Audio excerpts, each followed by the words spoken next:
তিন গোয়েন্দা, ভলিউম ৮। গল্প ভয়ালগিরি। খুব সাবধানে প্রায় খাড়া পাহাড়ি পথ বেয়ে ধীরে ধীরে উঠে চলেছে ট্রাক। একটা স্কি শপের পাশ কাটিয়ে এলো। আলপাসের পার্বত্য এলাকার কটেজের মতো করে তৈরি হয়েছে এই বাড়িটা। দোকানটার পাশে একটা মোটেল। গ্রীষ্মের মাঝামাঝি সময় এখন। দোকান মোটেল দুটোই বন্ধ। একটা রেস্টুরেন্ট দেখা গেল, নাম দি হ্যাডেল রেঞ্জ বাস। জানালায় উজ্জ্বল নীল শাটার। রৌদ্রোজ্জ্বল ফুটপাত দিয়ে অলস ভঙ্গিতে হাঁটছে দু চারজন লোক, বোধহয় বেড়াতে বেরিয়েছে। একটা পেট্রোল স্টেশনে চেয়ারে হেলান দিয়ে ঢুলছে রংচটা জিন্সের প্যান্ট পরা অ্যাটেন্ডেন্ট। স্টেশনে ঢুকে পাম্পের সামনে এনে গাড়ি রাখলো বরিশ। ড্রাইভিং সিটের পাশের দরজা খুলে লাফ দিয়ে নামলো। অন্য পাশের দরজা খুলে নামলো রোভার। রকি বিচে পাশা সার্ভিস ইয়ার্ডে কাজ করে ওরা দুই ভাই। বাড়ি ব্যাভারিয়ায়। এমনিতেই পরিষ্কার পরিচ্ছন্ন থাকতে ভালোবাসে ওরা। আজ যেন সেটার বাড়াবাড়ি করে ফেলেছে। নতুন শার্ট গায়ে দিয়েছে বরিশ। একটা ভাঁজ পরেনি কোথাও, কুচকায়নি। অথচ সেই রকি বিচ থেকে দীর্ঘ পথ গাড়ি চালিয়ে আওয়েন্স ভ্যালি ছাড়িয়ে এসে পৌঁছেছে এখানে। জায়গাটা একটা স্কি রিসোর্ট। সিয়েরা নেভাডার একটা উঁচু অঞ্চল। ভাইয়ের মতোই রোভারের পোশাকও ধোপ দুরস্ত, করা ইস্ত্রি করা প্যান্ট, পায়ে চকচকে পালিশ করা জুতো। বোনকে তাক লাগিয়ে দিতে চাইছে, ফিসফিস করে বলল রবিন। হেসে মাথা ঝাঁকালো কিশোর। মুসাও হাসল। ট্রাকের পেছনে বসে তিনজনেই তাকিয়ে রয়েছে দুই ভাইয়ের দিকে। অ্যাটেন্ডেন্টের সামনে গিয়ে দাঁড়ালো বরিশ। ডাকলো, এই যে ভাই, শুনছেন? ঘোত করে উঠল লোকটা, চোখ মেলল। বিরক্ত করলাম, খুব ভদ্রভাবে বলল বরিশ। মিলানি রোজেন্ডালের বাড়িটা কোথায় বলতে পারবেন? The sky in. উঠে দাঁড়ালো লোকটা, হাত তুলে দেখালো পথের ধারের এক গুচ্ছ পাইন গাছ। ওগুলোর ওপাশে গেলেই একটা সাদা বাড়ি দেখতে পাবেন, পথের মোড়ে এক পাশে। লোকটাকে ধন্যবাদ দিয়ে ঘুরতে যাবে বরিশ। জিজ্ঞেস করলো অ্যাটেন্ডেন্ট, মিলির বাড়ি যাচ্ছেন? বিশপের দিকে যেতে দেখলাম ওকে। তা ঘন্টা দুই তো হয়েছে, ফিরতে দেখলাম না। ঘরে ঢুকে বসে থাকবো, হেসে বলল রোভার। ও, মাথা দোলালো অ্যাটেন্ডেন্ট। স্কাই ভিলেজে এখন শুধুই বসে থাকা। সবাই তাই থাকে। সিজন তো নয় এখন। বিশপে বোধহয় বাজার করতে গেছে মিলি, আসতে দেরি হবে। হোক, হেসে বলল রোভার। এমনিতেই অনেক দেরি হয়েছে। সে কি আজকালের কথা? সেই ছোটবেলায় বাড়ি ছেড়েছি আমরা দুই ভাই, আমেরিকায় চলে এসেছি। তারপর থেকে আর মিলির সঙ্গে দেখা নেই। তাই নাকি, তাই নাকি, চেঁচিয়ে উঠল লোকটা। দেশি লোক না? খুব খুশি হবে মিলি। এতদিন পর ছেলেবেলার বন্ধুদের দেখবে। বন্ধু নয়, বাধা দিয়ে বলল রোভার। একেবারে এক পরিবার। ও আমাদের বোন, খালাতো বোন। জানিয়ে আসিনি, সারপ্রাইজ দেব। মিলে এখন সেটা পছন্দ করবে কিনা কে জানে। হাসলো লোকটা। দেখুন চেষ্টা করে। গত 2 সপ্তাহ ধরে খুব ব্যস্ত সে, তাই, বলল বরিশ। দেখা হলেই বুঝবেন। লোকটার চোখে আলোর ঝিলিক। এ ধরনের লোক অনেক দেখেছে কিশোর, বেশি কথা বলে। ফিরে এসে ট্র্যাকে উঠল দুই ভাই। বসে বসে ঘুমালে কি হবে? ট্র্যাক ছাড়লে, বলল মোসা। চোখ খোলা রাখে বেটা, কি আর করবে? রবিন বলল। এখন অসময়, কাজ নেই, কর্ম নেই, কিছু একটা করে সময় তো কাটাতে হবে। শীতের সময় তো কাজ করে কুল পায় না। গায়ের পথ ধরে উঠেই চলেছে ট্রাক। একটা আইসক্রিম শপ পেরোলো, দোকানটা খোলা। একটা ওষুধের দোকান পেরোলো, ওটা বন্ধ। স্কাই ভিলেজের জেনারেল মার্কেটটা যেন মৃত, গিফট শপটাও। কি নিয়ে এত ব্যস্ত বরিশের বোন? অবাক হয়ে বলল মুসা। জায়গাটা তো মরে রয়েছে। বরিস আর রোবার মুখে যা শুনেছে কিশোর বলল, ওদের এই বোনটি নাকি সবসময়ই ব্যস্ত থাকে, খালি কাজ আর কাজ, লাভজনক কিছু না কিছু খুঁজে বের করেই। 10 বছর আগে আমেরিকায় এসেই প্রথমে পরিচারিকার কাজ নিয়েছিল নিউ ইয়র্কের এক হোটেলে। 6 মাসের মধ্যেই নাকি সমস্ত স্টাফদের ইনচার্জ হয়ে গিয়েছিল। পরের 6 বছরে টাকা জমিয়ে নিজেই একটা ছোট সরাইখানা খুলে বসলো স্কাই ভিলেজে এসে। তার পরের বছর কিনে ফেললো একটা স্কি লিফট। সিজনের সময় নিশ্চয়ই খুব ভালো আয় হয় ওটা থেকে।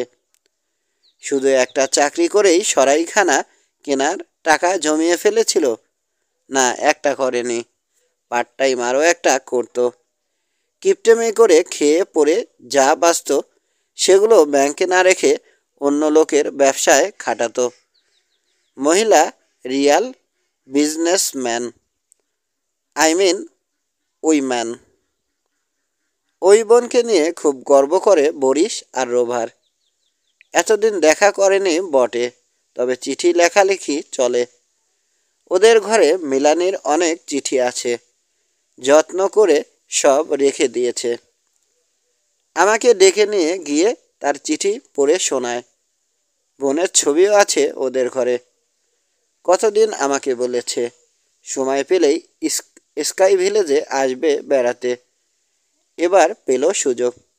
হ্যাঁ, মেরি আন্টি আর রাশেদ আঙ্কেল বেড়াতে চলে যাওয়ায় আর কি। কদিন থাকবেন? বলে তো গেছে 2 হপ্তাহ। দারুণ হয়েছে, মুসা বলল। আমরাও বেড়ানোর একটা ভালো সুযোগ পেলাম। স্কাই ভিলেজের কথা অনেক শুনেছি আমি, বহুদিন থেকেই দেখার ইচ্ছে। শুনেছিলাম খুব সুন্দর, এখন তো তাই দেখছি। হ্যাঁ, রবিন একমত হলো। ব্যস্ত মহাসড়ক থেকে দূরে, শহরের কোলাহল নেই, ধুলো নেই, ধোঁয়া নেই। কিশোর, রবীন্দ্রনাথ ঠাকুরের সেই যে ছড়াটা খুব ভালো লাগে, যেটা তোমার। কোথাও আমার হারিয়ে যাওয়ার নেই মানা, মনে মনে। শেষ করলো কিশোর গান। ঘরে বসে থেকে থেকে যখন আর কিছু ভালো লাগে না, তখন মনে মনে হারাই, কবির মতোই। কিন্তু এখানে কল্পনায় হারাতে যাব কেন, বাস্তবেই হারাবো। তবে কথা হচ্ছে, মিলানি চমক পছন্দ করে না বলল কেন অ্যাটেন্ডেন্ট? আসলে ঠিক তেমনিভাবে চমকে দিতে আসেওনি বরিশ আর রোবার। থামলো এক মুহূর্ত, তারপর বলল, আসার আগে ফোনে যোগাযোগের অনেক চেষ্টা করেছে, পারেনি। বাড়িতে পাইনি বোনকে। যাকে অত ভাবি না। আমরা তো আর মিলানের ঘরে থাকছি না, থাকবো বাইরে ক্যাম্প করে, তাঁবুতে। তেমন বুঝলে বরিশ আর রোবারও আমাদের সঙ্গেই থাকবে। উঠেই চলেছে ট্রাক। পথের ধারে এখন পাইনের জটলা। গাছগুলো পেরিয়ে অন্য পাশে বেরোতেই চোখে পড়ল একটা স্কি স্লোপ। পর্বতের পূবধারে বিশাল একটা ধূসর ক্ষত যেন এখন। বরফে ঢেকে গেলে অবশ্য তখন অন্যরকম লাগে। কোনো গাছ নেই, ঝোপ নেই, এমনকি একটা আগাছাও নেই। যেন বিশাল রেজর দিয়ে জায়গাটাকে শেপ করে দিয়েছে কোনো মহাদানব। ঢাল বেয়ে ছুটে তীব্র গতিতে নিচে নামে স্কিয়াররা। গাছপালা থাকলে বাড়ি খেয়ে মরবে, সেই জন্যই ওভাবে পরিষ্কার করে ফেলা হয়েছে, যাতে কোনো রকম দুর্ঘটনা না ঘটে। ঢালের ধারে এক সারি ইস্পাতের টাওয়ার, তার লাগানো। প্রতি 20 ফুট পর পর ওই তার থেকে ঝুলছে একটা করে বিশেষ চেয়ার। পথের বাঁ ধারে একটা বড় সাদা বাড়ির পাশে এসে গাড়ি থামালো বরিশ। বাড়িটা স্কি স্লোপের একেবারে ধার ঘেঁষে তৈরি হয়েছে। গেটের সামনে বড় সাইনবোর্ড, দি স্কাই ইন। ঘরদোর তো বেশ পরিষ্কার বলল রবিন। বাড়িটা কাঠের তৈরি, নতুন সাদা রং চকচক করছে বিকেলের রোদে। জানালার শাসির কাজ এত পরিষ্কার প্রায় চোখেই পড়ে না, মনে হয় ওখানে কিছু নেই। স্কাই ভিলেজের অন্যান্য বাড়িঘরের মতো মিলানের বাড়িটা সুইস কিংবা অস্ট্রিয়ান স্টাইলে তৈরি হয়নি। সামনে চওড়া বারান্দা, ছড়ানো চত্বর, দরজার রং উজ্জ্বল লাল। বারান্দার রেলিংয়ের ধার ঘেঁষে বসানো সারি সারি ফুলের টবগুলো লাল আর নীল রঙের। বাড়ির বাপাশে খোয়া বিছানো সুন্দর একটা পথ, ছোট একটা পার্কিং এরিয়া। তাতে দাঁড়িয়ে আছে ধুলো ধূসরিত একটা স্টেশন ওয়াগন আর ঝকঝকে লাল একটা স্পোর্টস কার। বরিস আর রোবার নামলো, লাফ দিয়ে 3 গোয়েন্দাও নামলো পেছন থেকে। ভালোই চালাচ্ছে মিলি, দেখতে দেখতে বলল বরিস। সব সময় ভালো চালায় ও, রোবার বলল। মনে নেই তোমার, 10 বছর বয়সে মায়ের চেয়ে ভালো পেস্ট্রি বানাতো সে। ওর হাতের গরম চকলেট আর পেস্ট্রির স্বাদ এখনো জিভে লেগে রয়েছে আমার, হাসলো বরিস। স্কি চলপের উপরে চূড়ার ওপাশে সূর্য ডুবছে, বাতাস ঠান্ডা। চলো ভেতরে গিয়ে বসি, মিলি এসে দেখে চমকে যাবে, বিশ্বাসই করতে পারবে না আমরা এসেছি। ওর হাতের চকলেট আর পেস্ট্রির স্বাদ নেব আবার। বারান্দার সিঁড়ি বেয়ে উঠতে শুরু করলো 2 ভাই। 3 গোয়েন্দা দাঁড়িয়ে রইল যেখানে ছিল। তোমরা আসবে না? ফিরে জিজ্ঞেস করলো বরিস। আমরা বরং ক্যাম্প করার জায়গায় চলে যাই, রবিন বলল। অনেক দিন পর ভাই বোনের দেখা হবে, হয়তো কান্নাকাটিও শুরু হবে। আমরা থেকে আর বাধা হতে চাই না। বরিস আর রোবার দুজনেই হেসে উঠল। তোমরা কি আর আমাদের পর, বলল বরিস। তোমাদের কথা অনেকবার চিঠিতে লিখেছি, পড়ে পড়ে নিশ্চয় তোমাদের চেহারাও মুখস্থ হয়ে গেছে মিলির, দেখেই চিনে ফেলবে। সব সময় চিঠিতে অনুরোধ করে আমরা এলে যেন তোমাদেরও নিয়ে আসি। এরপর আর কথা চলে না। সিঁড়ির দিকে এগোলো 3 গোয়েন্দা। সামনের দরজায় তালা নেই। বিশাল এক ঘরে ঢুকলো ওরা। চামড়ায় মোড়া পুরু গদিওয়ালা চেয়ার আর একটা লম্বা সোফা পেতে রাখা হয়েছে। পিতলের তৈরি ল্যাম্পগুলো চকচক করছে। পাথরের ফায়ারপ্লেসের উপরে তাকে সাজিয়ে রাখা দস্তার তৈরি মগগুলো ঝকঝকে পরিষ্কার। ডানে বড় ডাইনিং টেবিল, তার ওপাশে রান্নাঘরের দরজা। বাঁ দিকের দেয়াল ঘেঁষে উঠে গেছে সিঁড়ি, ধাতব অংশগুলোতে এক কণা মরচে নেই। দোতলায় উঠেছে সিঁড়িটা।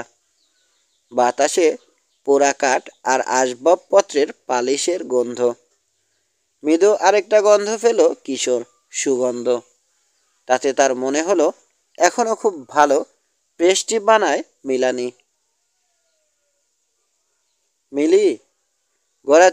গলা চড়িয়ে ডাকলো বরিস। মিলি, ঘরে আছো? সাড়া দিল না কেউ। নেই, বলল রোবার। ঘুরে ঘুরে ঘরের জিনিস দেখতে লাগলো। চামড়ার সোফায় হাত বুলিয়ে হাসলো। খুব সুন্দর না? ভালোই আছে মিলি। ডানের একটা দরজার সামনে এসে থামলো। ইংরেজিতে লেখা রয়েছে ব্যক্তিগত, প্রবেশ নিষেধ। ঠেলা দিতেই খুলে গেল পাল্লা, ভেজান ছিল। ভিতরে উকি দিয়েই বলে উঠল রোবার। উ উ কি? জানতে চাইল মুসা। না, নিখুঁত কেউই না। এমনকি আমাদের বোন মিলানি রোজেন্ডালও নয়। রোভারের পাশে গিয়ে দাঁড়ালো তার ভাই। মাথা নাড়ল ধীরে ধীরে। কিশোর, কাণ্ড দেখে যাও। পরিষ্কার মিলির পরিচ্ছন্ন মিলির ছন্নছাড়া রূপ। কারো ব্যক্তিগত অফিসে ঢোকা কি উচিত? পেছন থেকে বলল মূসা, অনেকেই পছন্দ করে না। আমার মায়ের ডেস্কে হাত দিলে বাবার উপরও রেগে যান মা। হাত ব্যাগে হাত দেয়া তো দূরের কথা। চেয়ার থেকে উঠছে কিশোর। এই সময় তার দিকে ফিরে তাকালো বরিশ। কিশোর, কি যেন গোলমাল হয়েছে। কি? দুই লাফে দরজার কাছে পৌঁছে গেল কিশোর। উকি দিল ছোট ঘরটায়। দরজার দিকে ফেরানো বড় একটা ডেস্ক, ওপরে কাগজের স্তূপ, কাছেই একটা ফাইল ক্যাবিনেটের দুটো ড্রয়ার খোলা। ফাইল ফোল্ডার আর কাগজপত্র ছড়িয়ে ছিটিয়ে পড়ে আছে মেঝেতে। ওয়েস্ট পেপার বাস্কেটের দোমড়ানো কাগজগুলো পড়ে আছে উল্টানো ঝুড়িটার পাশে। ডেস্কের ড্রয়ারগুলো খুলে নিয়ে গিয়ে ফেলে রাখা হয়েছে দেয়ালের কাছে।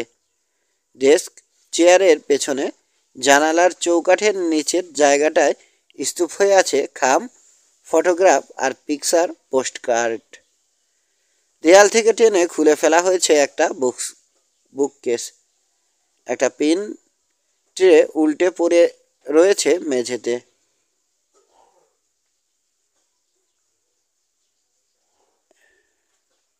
পেপার ক্লিপগুলো ছড়ানো। খোঁজা হয়েছে ঘরটায়।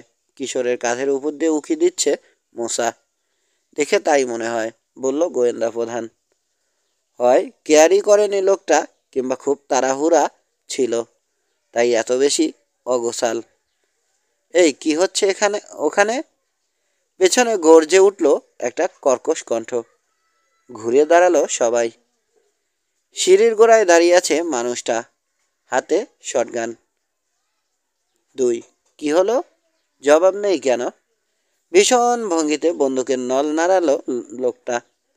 ঝট করে মাথা নিচু করে ফেললো মূসা। কয়েক পা এগোলো লোকটা। লম্বা চওড়া কাঁধ, কালো ঘন চুল মাথায়, শীতল শীতল কঠিন চাউনি। অফিসের দরজার দিকে বন্দুকটা তাক করে রেখে ধমক দিল, চুপ কেন? কে কে আপনি? বন্দুকের উপর থেকে চোখ সরালো না রোভার। জবাব দিল না লোকটা। পাল্টা প্রশ্ন করলো, তোমরা কে? এখানে কি চাই? দেখছো না প্রাইভেট লেখা রয়েছে ওখানে? থামুন থামুন। লোকটার প্রশ্নবাণ থামানোর জন্য হাত নাড়ল কিশোর।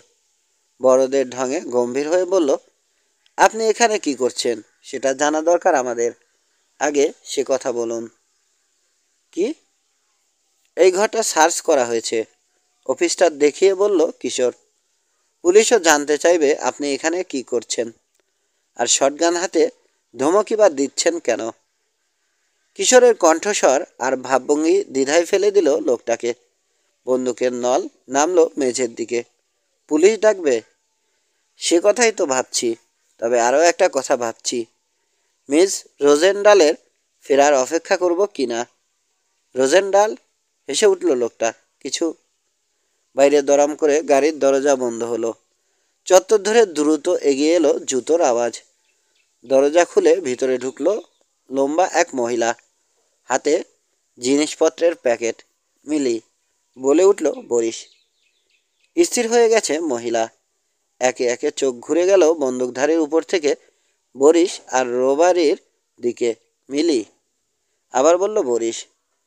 এবার কথাটা শোনালো অনেকটা প্রশ্নের মতো। মিলি, ওভাবে ডাকার? হঠাৎ চেঁচিয়ে উঠল বন্দুকধারী।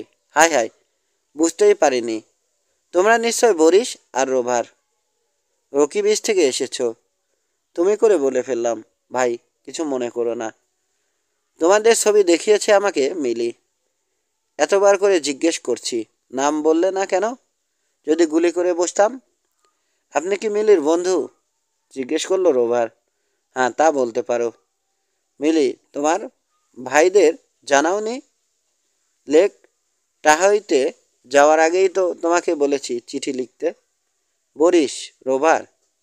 তাড়াতাড়ি টেবিলে প্যাকেটগুলো নামিয়ে রাখলো মিলানি। সোনালি ঘন চুলের বেনিতে হাত ছোঁয়ালো একবার, হাসলো বিমল হাসি। ভাইয়েরা আমার, শেষতক এলে। বোনকে দেখতে ইচ্ছে হলো, দুহাত বাড়িয়ে দিল বরিসের দিকে। এগিয়ে এসে মিলানির গালে চুমো খেলো বরিস। ইস, কতদিন পর। রোভারের দিকে হাত বাড়ালো মিলানি।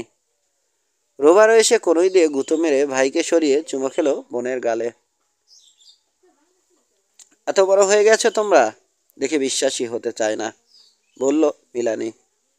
ছবিতে দেখেছি, তাও চিনতে পারছি না কে বরিস আর কে রোভার। দ্রুত কথা বলছে, কথায় কোনো রকম বিদেশি টান নেই। হেসে উঠল দুই ভাই, যার যার নাম বলল, তারপর পরিচয় দিল তিন গোয়েন্দার। ও তোমরাই, হেসে বলল মিলানি। তোমাদের কথা অনেক লিখেছে আমার ভাইয়েরা। খুব ভালো ছেলে ওরা, বলল বরিস। জার্মানিতে কিছু বলে কিশোরের পিঠে আলতো চাপ্পড় দিল রোভার। মুহূর্তে মিলির হাসি মুছে গেল। ইংরেজি বলো, কিন্তু আবার জার্মান বলল রোভার। বুঝি বুঝি, জবাব দিল মিলানি। সবই বুঝতে পারছি। দেশি ভাষায় কথা বলে ঘরোয়া পরিবেশ চাইছো, কিন্তু ইংরেজি বলতে হবে আমাদের। বন্দুকধারীর কাছে গিয়ে ওর বাহুতে হাত রাখল সে। আমার স্বামী জার্মান বোঝে না, ওর সামনে আমরা কথা বলবো, আর ও কিছু বুঝবে না, এ তো হতে পারে না। তোমার স্বামী, ইংরেজিতেই বলল এবার রোভার। মিলি, চেঁচিয়ে উঠল বরিস। কবে, কখন? গত সপ্তাহে, জবাব দিল মিলানির স্বামী। লেক টাহইতে বিয়ে করেছি আমরা। আমার নাম মিক কনর। স্তব্ধ নীরবতা। বরিস ভাই পারেননি, নীরবতা ভাঙল মুসা। বোনকে সারপ্রাইজ দিতে পারেননি, উনিই বরং আপনাদেরকে চমকে দিলেন। হেসে উঠল দুই ব্যাভারিয়ান। বোনকে জড়িয়ে ধরে গুড লাক জানালো। বিয়ের আংটি দেখালো মিলানি। বাঁ হাতের তৃতীয় আঙুলে পড়েছে সোনার একটা সাধারণ আংটি। ঠিকমতো লাগেনি, সামান্য ঢিলে। আর এতই সাধারণ, ওয়েডিং রিং মনেই হয় না, সচরাচর পরার জিনিস। ভগ্নিপতিকেও স্বাগত জানালো দুই ভাই। অসমাপ্ত রহস্য মোটেও পছন্দ নয় কিশোর পাশার। পরিচয়, হাসাহাসি আর চেঁচামেচির পালা শেষ না হওয়া পর্যন্ত অপেক্ষা করল। তারপর শান্ত কণ্ঠে বলল, মিসেস রোজে, কনর, ঘরের অবস্থা এসে দেখে যান। কে জানে কি খুঁজেছিল, পুলিশকে খবর দেয়া দরকার। হেসে উঠল মিলানি। তাই না? বরিশার রোবার অবশ্য লিখেছে তোমরা গোয়েন্দা। তাদেরকে নিয়ে হাসাহাসি করুক কেউ, এটা আরও পছন্দ করে না কিশোর। গম্ভীর হয়ে গেল। না না, রাগ করো না। তাড়াতাড়ি হাত তুলল মিলানি। আমি শুনেছি তোমরা খুব ভালো গোয়েন্দা। ঠাট্টা করিনি। হ্যাঁ, তুমি ঠিকই বলেছ। খোঁজা হয়েছে, আমরা দুজনে খুঁজেছি। স্বামীকে দেখালো সে। চুপ করে আছে কিশোর। কি খুঁজেছে জিজ্ঞেস করল না। চাবি, বুঝেছ, একটা চাবি হারিয়েছি। ওটা খুঁজে বের করা খুব জরুরি, তাই তন্ন তন্ন করে খুঁজছি। আমরা আপনাদের সাহায্য করতে পারি, যেচে পড়ে বলল মূসা। হারানো জিনিস খুঁজে বের করতে ওস্তাদ কিশোর। হ্যাঁ, মূসার সঙ্গে গলা মেলালো রবিন। কিশোর চেষ্টা করলে বের করতে পারবে। থ্যাংক ইউ, বলল কনার। তবে একটা চাবির জন্যে তোমাদের কষ্ট দিয়ে লাভ নেই। বাড়িতেই আছে কোথাও, আমরাই খুঁজে বের করে নেব। বেশ, বলল কিশোর। দেখুন পারেন কি না, হয়তো বেরোবে চাবিটা। তা আমরা তো আর দেরি করতে পারছি না, অন্ধকার হয়ে যাচ্ছে। তাঁবু খাটাতে হবে, জলদি না করলে রাতের আগে পারবো না। আমরাও যাই, বলল বরিস। শীঘ্রই আবার এসে দেখা করব। হ্যাঁ? আরে না না, কি যে বলো। আন্তরিক হাসি ফুটল কনরের ঠোঁটে। মিলি, বিয়ের উৎসব তো আর করা হলো না আমাদের। তোমার ভাইয়েরা যখন এসেই বলল, এই সুযোগ সেরে ফেলি, কি বলো? আর দুই সম্বন্ধী গিয়ে বাইরে ক্যাম্পে রাত কাটাবে, এটাও কেমন দেখায়। খালি ঘর তো আছেই, ওখানেই থাকতে পারবে। এই উৎসবে আমাদের পেইং গেস্টদেরও ও সামিল করে ফেলব। প্রস্তাবটা মিলানের পছন্দ হলো বলে মনে হলো না। তার মুখ দেখে সেটা বুঝতে পারল বরিস। প্রতিবাদ করতে যাচ্ছিল সে, তার আগেই রোবার বলে উঠল, হ্যাঁ হ্যাঁ হ্যাঁ, ভালোই বলেছেন। আমরা ছাড়া মিলির আর কে আছে? তার বাবা মানে আমাদের খালুও তো মারা গেছেন। হ্যাঁ, মিলি বলেছে আমাকে। কনর জানালো, বাবা নেই। আমরাই এখন মিলির একমাত্র আত্মীয়। তার হয়ে কথা বলতে পারি, কিছু করতে পারি। বোনের দিকে চেয়ে জার্মানিতে কি যেন বলল রোবার। ইংরেজি ভাই, প্লিজ, বাধা দিল মিলানি। মিকের সম্পর্কে কিছু বললে আমাদের বিয়ের আগে বলতে পারতে। এখন আর ওসব আলোচনা করে কি হবে? কিন্তু মিলি, একবারও বলনি, আভাসও দাওনি তুমি বিয়ে করতে যাচ্ছ। তোমাদেরকে বলার কোনো দরকার মনে করিনি। ভেবো না, মিক ভালোই রোজগার করে, আমার সঙ্গেই থাকবে এখন থেকে। তার নিজের আয় আপনা আপনি আসবে, সেটা নিয়ে ভাবনা নেই। এখন আমার ব্যবসা চালাতেও সাহায্য করবে। ওসব এখন আমাদের স্বামী স্ত্রীর ব্যাপার, তোমাকে ওসব নিয়ে মাথা ঘামাতে হবে না। লাল হয়ে গেল রোবার, একেবারে চুপ। লাল হয়ে গেল রোবার, একেবারে চুপ। ভাইয়ের সঙ্গে ওভাবে কথা বলা উচিত হয়নি।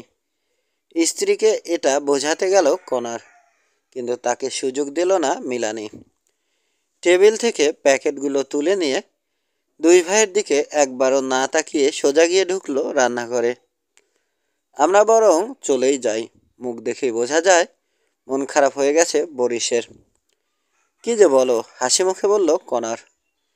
এই এত সিরিয়াসলি নিচ্ছ কেন? মিলির মেজাজ খারাপ এখন, দেখো। খাবার টেবিলে সব ঠিক হয়ে যাবে। তোমাদের দেখে ও খুশিই হয়েছে। ভাব যাই দেখাক। তোমাদের সম্পর্কে কত কথা বলেছে আমাকে। আসলে অনেক দিন একা থাকতে থাকতে একঘরে স্বভাবের হয়ে গেছে। লোকজন বেশি পছন্দ করে না। আর বড়ও তো হয়েছে। তোমাদের ছোটবেলার সেই ছোট্ট মিলি বোনটি আর নেই। তাই তোমাদের মুরব্বিপানাটা ঠিক সইতে পারেনি। হয়ে যাবে, সব ঠিক হয়ে যাবে, দেখো। গাল ডলল রোবার। আমি একটা গাধা। বোন যে বড় হয়েছে, স্বভাব বদলেছে, একবারও ভেবে দেখিনি। বড় ভাই সাজতে গিয়েছিলাম। বাদ দাও ওসব কথা, বললাম না সব ঠিক হয়ে যাবে। ঠিকই বলেছে কনর। বাড়িটাকে হোটেল না বলে বরং আধুনিক সরাইখানা বলা ভালো। উত্তর পাশের বড় একটা ঘরে এনে নিজেদের মালপত্র রাখলো বরিশ আর রোবার।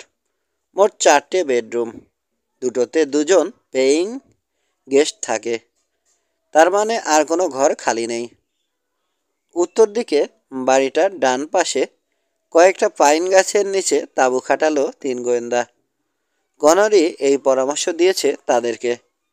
ক্যাম্পিং গ্রাউন্ডে যেতে বারণ করেছে, কারণ পানির অভাব।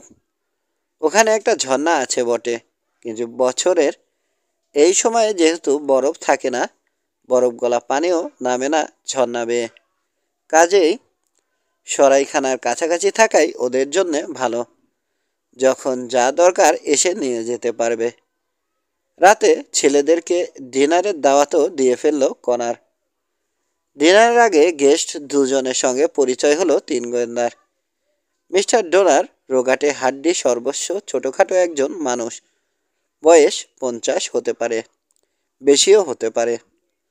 পরনে হাফ প্যান্ট, হাইকিং বুট, ঢলঢল করছে প্যাকাটির মতো পায়ে। শক্ত করে পেঁচিয়ে বেঁধেছেন জুতোর ফিতে। মিস্টার কানসার হচ্ছেন ঠিক উল্টো। বয়স কম, লম্বা সুঠামদেহী, খাটো করে ছাটা ধূসর চুল। চেহারাও মোটামুটি আকর্ষণীয়। রান্নাঘর থেকে ভাজা মাংসের প্লেট নিয়ে ঢুকলো মিলানি। নাখোশ হয়ে জিভ দিয়ে বিচিত্র শব্দ করে মিস্টার ডোনার বললেন, গরু, দয়া করে লেকচার দেবেন না, মাপ চাই। হাত তুললেন মিস্টার কানসার। মিস্টার কারসন, গরু আমার খুব ভালো লাগে, ভাজা হলে তো কথাই নেই। আপনার জ্বালায় তো মাংস খাওয়ার জো নেই, এমনভাবে বলেন নিজেকে শেষে খুনি মনে হয়। জন্তু জানোয়াররা আমাদের বন্ধু, বললেন ডোনার, তার ঘোলাটে নীল চোখ কারসনের উপর নিবদ্ধ। বন্ধুরা একে অন্যের মাংস খায় না। মেজাজ ভালো হয়ে গেছে এখন মেলানির। ডোনারের দিকে চেয়ে হাসল। গরুকে বন্ধু ভাবার কোনো কারণ নেই। গিয়ে খুঁচিয়ে দেখুন না, শিং দিয়ে পেট ফুটো করে দেবে। গাইগুলো তো আরও খারাপ। গাইয়েরা মায়ের জাত, মনে করিয়ে দিলেন ডোনার। তাদেরকে আরও বেশি শ্রদ্ধা করা উচিত। ষাঁড়েরা সে কথা ভাবুক গিয়ে। আর আপনাকেও মাংস খেতে হবে না। নিরামিষ করেছি, মাখন আছে, গাজর আছে, বাঁধাকপি। চমৎকার! খুশি হয়ে ন্যাপকিন টেনে নিয়ে কোলের উপর বিছালেন ডোনার। নিরামিষ ভোজনের জন্যে তৈরি হলেন। কারসন আর চোখে তাকিয়ে রয়েছেন কনারের হাতের ছুরির দিকে। গরুর ভাজা মাংস বড় বড় টুকরো করে কাটছে কনার। এই সিজনে হরিণ খাবার কথা কখনো ভেবেছেন? কনারের দিকে চেয়ে বললেন কারসন। আজ বিকেলে বিশপের ওদিকে যাচ্ছিলাম, দেখি রাস্তার উপরই হরিণ দাঁড়িয়ে আছে। দিলাম শুট করে গুলি। ভুরু তুলল রবিন। আরে মিস্টার কারসনের কথা মিস্টার কারসনের কথা বলো না, তিক্ত কণ্ঠে বললেন ডোনার। হিংস্র মাংসাশী জানোয়ার। শিকারের আইন না থাকলে সত্যি সত্যি গুলি করে বসত। দুধের স্বাদ ঘোলে মিটিয়েছে আর কি। বন্দুক তো চালাতে পারেনি, ক্যামেরা চালিয়েছে, ক্যামেরা দিয়ে ছবি তুলেছে, সে কথাই বলছে। আর শব্দচয়ন কি? শুট। হ্যাঁ। ডোনারের কথায় কান দিলেন না কারসন। আমি একজন প্রফেশনাল ফটোগ্রাফার, ছেলেদের জানালেন। জন্তু জানোয়ারের ছবি তুলতে বেশি ভালোবাসি। অনেক ম্যাগাজিন আছে, ওসব ছবির জন্যে ভালো টাকা দেয়।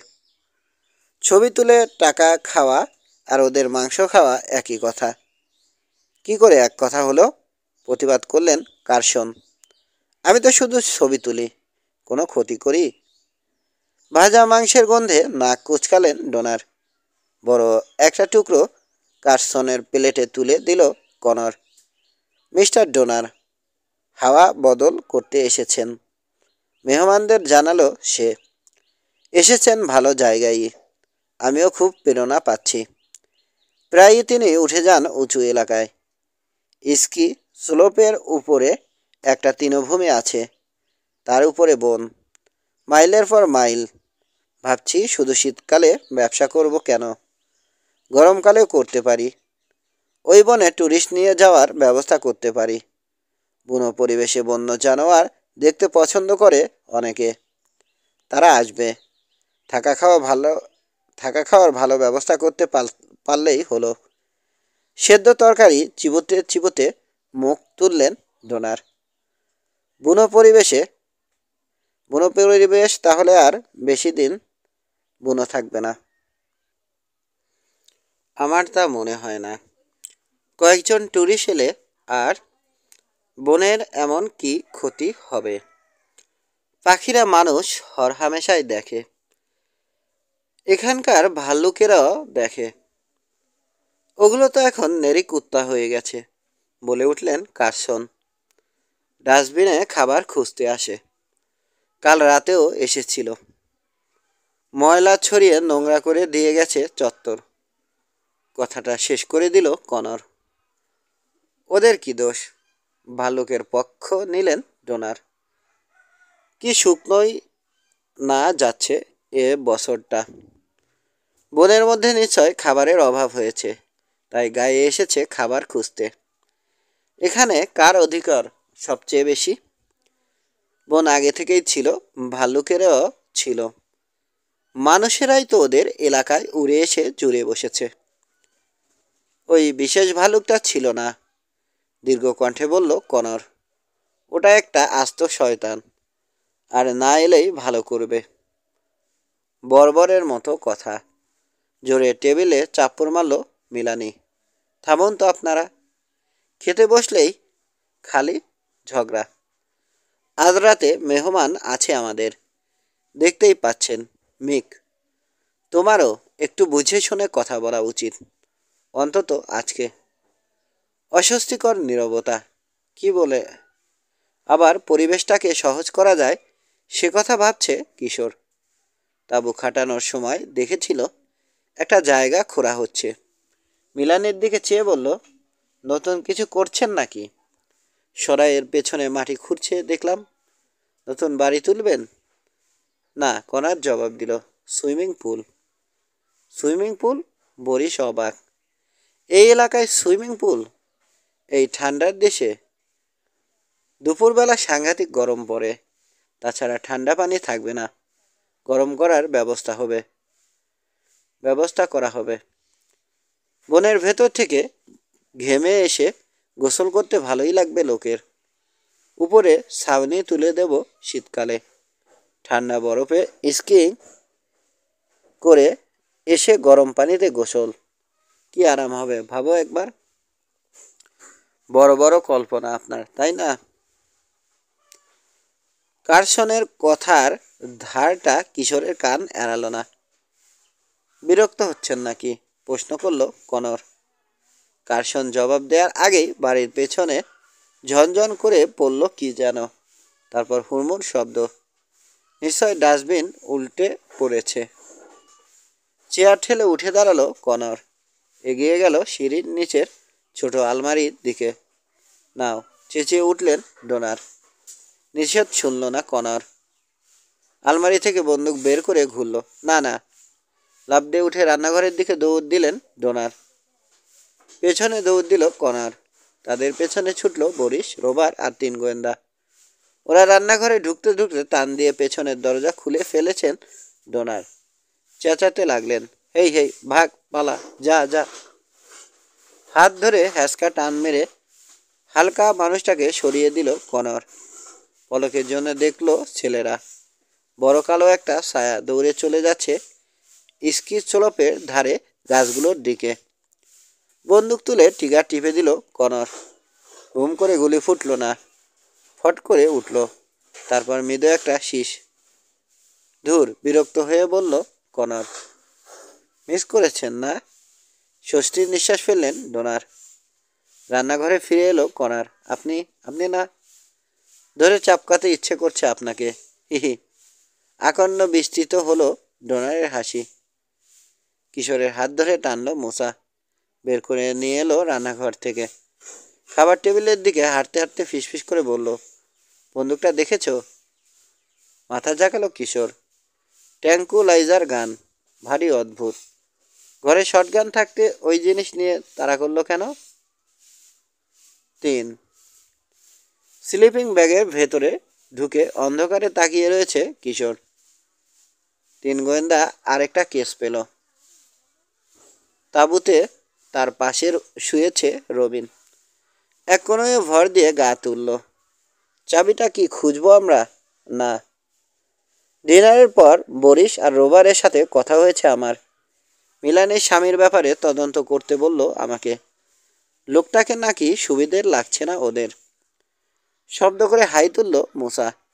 আমার কাছেও লাগেনি, খালি কথায় কথায় বন্দুক বের করে।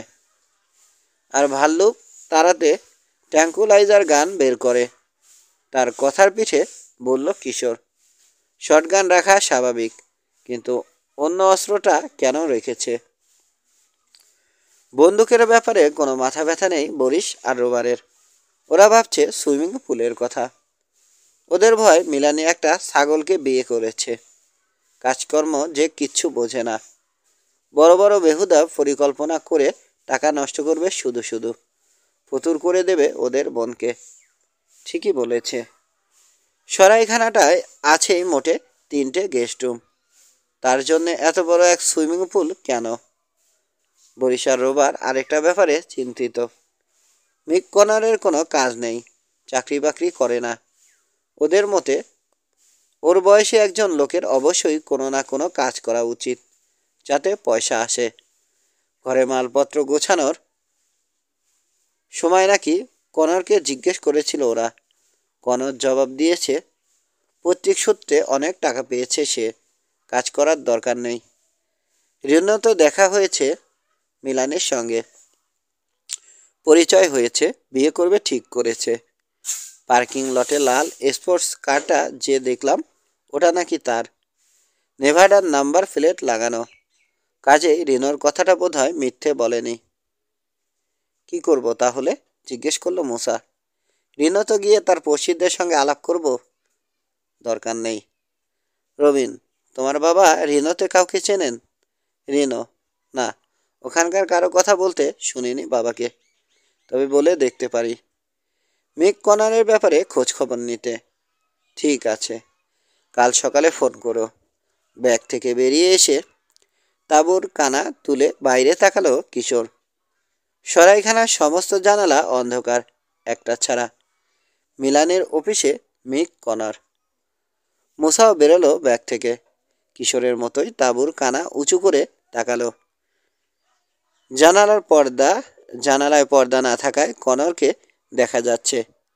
জানালার দিকে পেছন করে ডেস্কের সামনে বসেছে, কাগজ গুছিয়ে ফাইল রাখছে।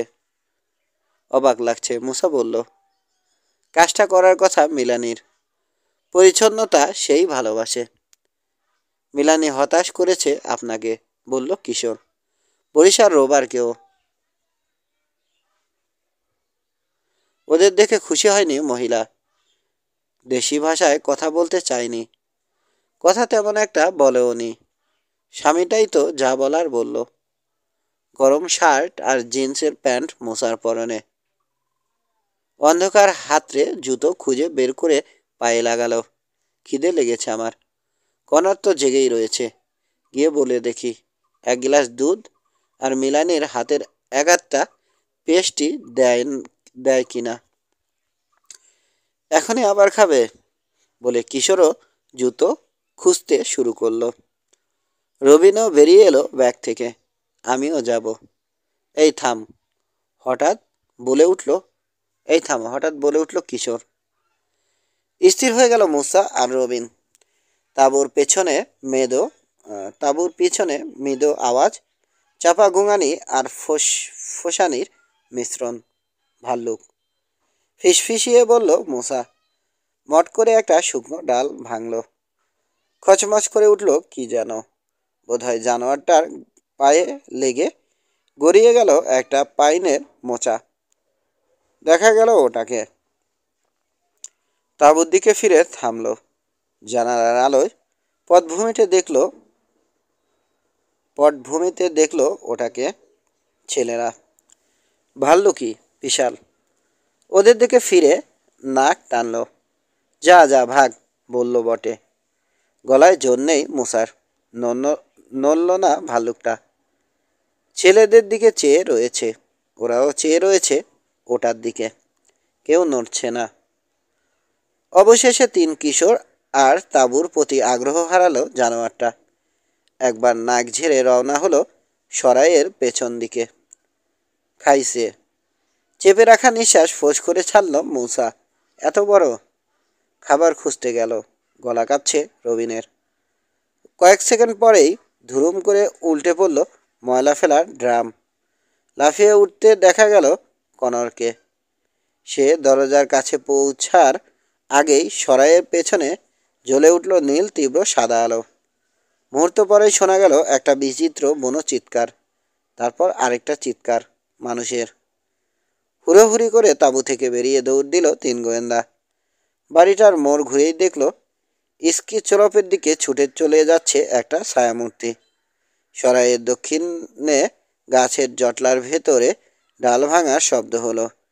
পাতা সরাত সরাত। অন্ধের মতো ওগুলোর ভেতর দিয়ে দৌড়ে যাচ্ছে কেউ। পেছনের দরজার উপরের আলো জ্বলল। ঝটকা দিয়ে খুলে গেল পাল্লা। ট্রাঙ্কুলাইজার গান হাতে লাফ দিয়ে বেরোলো কনার। ছেলেদের দিকে তাকিয়ে রইল এক মুহূর্ত, তারপর ফিরল ছড়িয়ে পড়া ময়লার দিকে। অস্ফুট একটা শব্দ বেরোলো মুখ থেকে। ময়লার উপর মুখ থুবড়ে পড়ে রয়েছে মিস্টার কারসন। গায়ে বাথরোব, পরনে পায়জামা, এক পায়ে স্লিপার আছে, আরেকটা গিয়ে পড়েছে দূরে। ক্যামেরাটা পড়ে রয়েছে তার পাশে, ভেঙে চুরমার। কে এ কাজ করলো? চেঁচিয়ে বলল কনার। অতিথি এসেছিল, বলল কিশোর। পড়ে থাকা ফটোগ্রাফের উপর ঝুঁকল। ভাল্লুক। মনে হয় ব্যথা পেয়েছেন, মিস্টার কারসন। 4 বন্দুক রেখে বেহুশ কারসনের পাশে বসে পড়ল কনর। কি হয়েছে দেখেছ? জিজ্ঞেস করলো কিশোরের দিকে ফিরে। একটা ভাল্লুককে দেখলাম আমাদের তাঁবুর পাশ দিয়ে যেতে, রবিন জবাব দিল। বাড়ির পেছন দিকে যেতে দেখলাম। ড্রাম উল্টে পড়ার শব্দ হলো। আলো দেখলাম। ভাল্লুকটাই বোধ হয় চেঁচিয়ে উঠল। আর তারপরে শুনলাম মানুষের চিৎকার। সরাইয়ের প্রতিটি ঘরে আলো জ্বলেছে। দরজায় দেখা দিল মিলানি। মিক, কি ব্যাপার? কারসন। ফ্ল্যাশ গান ঝেড়ে ভালুকের ছবি তোলার চেষ্টা করেছিল। মার খেয়ে এখন বেহুশ। ডাক্তারের কাছে নিতে হবে। মিলানির পেছন থেকে বেরিয়ে এলেন ডোনার। ঘাড়ের কাছের পাতলা কয়েকটা চুল এলোমেলো। বাথরব উল্টো করে পরে এসেছেন। এত গোলমাল কিসের? বরিশার রোবারও চত্বরে বেরিয়ে এলো। কি হয়েছে জিজ্ঞেস করলো বরিশ। ঘুমিয়ে উঠলেন কারসন। বাঁকা করে হাঁটু তুলে নিলেন বুকের কাছে, তারপর কষ্ট করে উঠে বসলেন। সিঁড়িতে গিয়ে ধপ করে বসল কনর। চেহারায় ভয়, একই সঙ্গে স্বস্তির লক্ষণ। ঠিক আছেন আপনি? কারসনকে জিজ্ঞেস করলো। মুখ বাঁকালেন ফটোগ্রাফার, ঘাড় ডললেন। কেউ কেউ বেঁচে যে আছেন এই যথেষ্ট। খালি রদ্দাই তো মেরেছে। মাথায় থাবা টাবা মারলে গেছিলেন। উঠে এসে দেয়ালে হেলান দিয়ে দাঁড়ালেন কারসন। হ্যাঁ, বোধহয় রদ্দাই মেরেছে। মাথা ঝাড়া দিয়ে যেন পরিষ্কার করতে চাইলেন ভেতরটা। তবে ভাল্লুক নয়, অন্য কিছু। চুপে চুপে এলো পেছন থেকে। আর কে আসবে মারতে? ভাল্লুকই। ফ্ল্যাশ গানের আলো দেখে ভয় পেয়ে মেরেছে থাপ্পড়। না, ভাল্লুকটা ছিল সামনে। জানালা দিয়ে ওটাকে দেখে তাড়াতাড়ি ক্যামেরা নিয়ে বাইরে এলাম। আমিও ক্যামেরায় শাটার টিপলাম। ব্যাস, পেছন থেকে ধাপ। মিলানের পাশে ডোনারকে দেখে জ্বলে উঠল কারসনের চোখ। আপনি, আপনার কাজ কি মনে করেছিলেন? আপনার দোস্তের ক্ষতি করব? উঠে গিয়ে কারসনের হাত ধরল কনর। এত উত্তেজিত হবেন না। চলুন, ডাক্তারের কাছে নিয়ে যাচ্ছি। নিকুচি করি ডাক্তারের। পুলিশকে দরকার আমার, পুলিশ। Mister Carson. এগিয়ে এলো কিশোর। দ্বিতীয় আরেকটা ভাল্লুক হয়তো এসেছিল। আপনার চিৎকার শুনেই আমরা দৌড়ে এসেছি। আরেকটাকে দৌড়ে যেতে শুনলাম স্কি স্লোপের দিকে ঝোপঝাড় ভেঙে ছুটে গেল। ভালুকে মারেনি ভালুকে মারেনি আমাকে? কড়া চোখে ডোনারের দিকে তাকালেন কারসন। তবে কি আমি মেরেছি? আমি ছিলাম ঘুমিয়ে। মিসেস কনরকে জিজ্ঞেস করুন। উনি হলে ছিলেন। আমাকে আমার ঘর থেকে বেরিয়ে আসতে দেখেছেন। মাথা নেড়ে সায় জানালো মিলানি। হ্যাঁ মিস্টার কারসন। একটা আওয়াজ শুনে তাড়াতাড়ি ড্রেসিং গাউন পরে বেরিয়ে এলাম। সিঁড়ির উপরে এসে দেখলাম মিস্টার ডোনার দরজা খুলে বেরোচ্ছেন। খুব দ্রুত ঘটে গেছে সব কিছু, বলল কনার। মিস্টার কারসন, আপনার ভাগ্য ভালো, মাথায় যে মারেনি। তাহলে মরেই যেতেন। সে তো আমিও বলি, কিন্তু থাবা মারেনি, মেরেছে রদ্দা। ভাল্লুক আবার রদ্দা মারতে শিখলো কবে থেকে? আসুন, ভেতরে আসুন। ডাক্তার ডাকি। কার্সনের গোয়ার তুমিতে রেগে যাচ্ছে কনার। ডাক্তার লাগবে না আমার, কতবার বলবো? চেঁচিয়ে বললেন কার্সন। পুলিশ ডাকুন, একটা সাংঘাতিক ক্রিমিনাল ঘোরাঘুরি করছে এদিকে। ঠিকই বলেছেন, খোঁচা মারলেন ডোনার। ভালো লোকেরা তো এত রাতে থাকে বিছানায়, ঘুমায়। ফ্ল্যাশ গান আর ক্যামেরা নিয়ে কাউকে জ্বালাতে বেরোয় না। আমার ক্যামেরা, হঠাৎ মনে পড়ল যেন কার্সনের। হায় হায় গেল। ঝুঁকে তুলে নিলেন ভাঙা দুটো টুকরো। ফিল্মটা বেরিয়ে ঝুলছে, সেরে দিয়েছে বলেই আর চোখে তাকালেন ডোনারের দিকে। দোষটা কার? ভুরু নাচালেন ডোনার। হাত থেকে ফেলে দিলে ক্যামেরা তো ভাঙবেই। পুলিশ ডাকতে বলছেন তো, ডাকাই উচিত। ওদের সঙ্গে আমারও কিছু জরুরি কথা আছে। আমি শুতে যাচ্ছি। পুলিশ এলে আমাকে খবর দেওয়ার অনুরোধ করছি। কার্সনকে আরও রাগিয়ে দিয়ে গটমট করে চলে গেলেন জন্তু প্রেমিক।